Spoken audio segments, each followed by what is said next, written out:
শুভ দর্শক, আসসালামু আলাইকুম। দেশ ও প্রবাসী যারা যেখানে আছেন সবাইকে প্রীতি শুভেচ্ছা। দর্শক, আজকে কথা বলার জন্য গরিব অসহায় মেয়েটি স্ক্রিনে আসে কথা বলার জন্য। তো মেয়েটি অনেকদিন ধরে আমার ইউটিউব নাম্বার নিয়ে যোগাযোগ করার চেষ্টা করছে, পাইনি। তো আজকে নাম্বার পেয়ে আমাকে ফোন দিলে বললো, ভাই আমি এত গরিব অসহায়, আমার কথাগুলো একটু তুলে ধরবেন, আমি খুব কষ্টে পড়ে আসছি বিষয়টা কথা বলার জন্য। তো মেয়েটি বললো, আমার বাবা মা নাই, বাবা মা অনেক ছোটোবেলা থেকে মারা গেছে। আমি তাদের তখন আমার 4-5 বছর বয়স, আমি তো কিছুটা বুঝি না। আমার দাদি আমাকে এই পর্যন্ত নিয়ে এসে মানুষ করছে।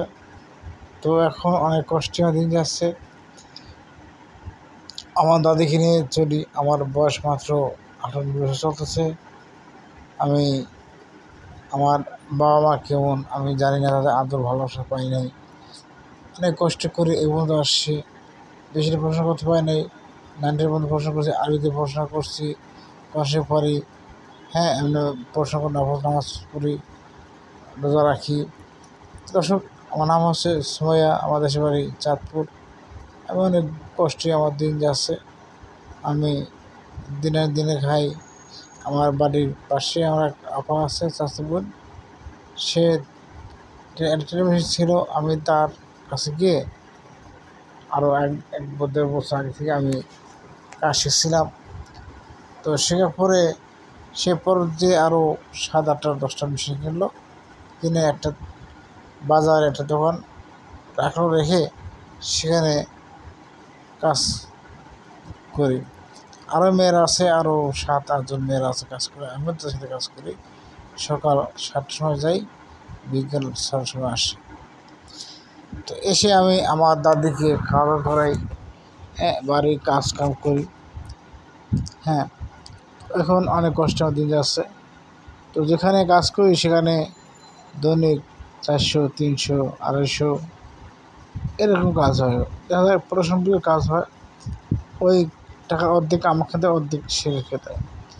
আমি যখন সকালে রান্না করে আমার ছোটো ভাইকে মাদ্রাসা দিয়ে যাই, আমিও খাবার নিয়ে যাই, নিয়ে আমি খাই। দুপুরে একটা সময় লাঞ্চ দেওয়ার পরে খাওয়া দাওয়া করে খাই, খাই 10-12 ঘন্টা রেস্ট নিয়ে আবার কাজে যোগদান করি। এরকম করে আমার দিন চলতেছে। ভাই অনেক সময় রাস্তাটা হাঁটাচলা করি, অটোতে যাই, অনেক সময় অনেক কথা বলে, তো তোমার বাবা মা নাই, তো বিয়ে বসো না কেন, এইসব কাজকাম করো। ভাই অনেক কথা বলতে পারে। ভাই একজন দায়িত্ব হিসাবে একজন মানুষ নিতে পারে না। একজন ভালো মানুষ চাই, একজন প্রকৃত ভালো মানুষ চাই, যে 5 নামাজ পড়ে রোজা রাখে, এরকম একজন মানুষ চাই। আমি চাই একজন প্রবাসী ভালো মানুষ পেলে আমার জীবনটা ধন্য হতো। যদি আমাকে নিয়ে যায় বিদেশে, সেটা আমি রাজি আছি। আমার যেহেতু আব্বা মা নাই, তার বাবা মা খেয়াল করতাম, সে আমার যেভাবে রাখতো, আমি সেভাবে থাকতাম। আমি চাই একজন ভালো মানুষ, সে সাহায্য আমার সাথে থাকবে, আমি সাথে থাকবো। হ্যাঁ, এখন আমার দাদি বয়স হয়ে গেছে, কাজকাম করতে পারে না, তো এখন কেয়ার করা আমার বয়স হয়ে গেছে। ভাই আমার মেয়ে মানুষ বলে কথা, আমাদের অনেক কথা বলে। যদি বিয়ে হলে মানুষ কোনো কথা বলে না, যেহেতু স্বামী থাকে, পাশে একজন গার্জেন থাকে। এরকম আমি একজন গার্জেন ভালো মানুষ চাই। আমি বিয়ে করে আমি তাকে থাকবো, যেও রাখে, রাখবে, আমি সেও থাকবো। আমার ভিতরে কোনো অহংকার নাই, আমার ভিতরে কোনো দিমাগ নাই, চাহিদা বেশি নাই। ভাই আমি গরিব মানুষ, আমি ছোটো থেকে গরিব হয়ে জন্ম নিয়েছি। আমি কোনো ভালো টাকা খরচ করতে পারি না, ভালো কিছু করতে পারি না। আমার যা আছে এই নিয়ে আমি খুশি। তো আমি চাই একজন ভালো মানুষ 5 ওয়াক্ত নামাজ পড়ে, তার মনে কোনো অহংকার থাকবে না, ডিমান্ড থাকবে না।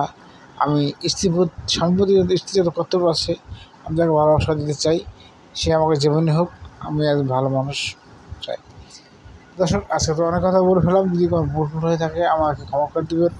আর আমাকে যদি কেউ ভালোবাসেন, তো আমার স্ক্রিন নাম্বার দেওয়া আছে, সেই নাম্বার দিয়ে আমার সাথে যোগাযোগ করে কথা বলবেন, খারাপ মনে করবেন না। দর্শকের প্রতি আজকে দিয়েছি। আল্লাহ হাফেজ, আসসালামু আলাইকুম।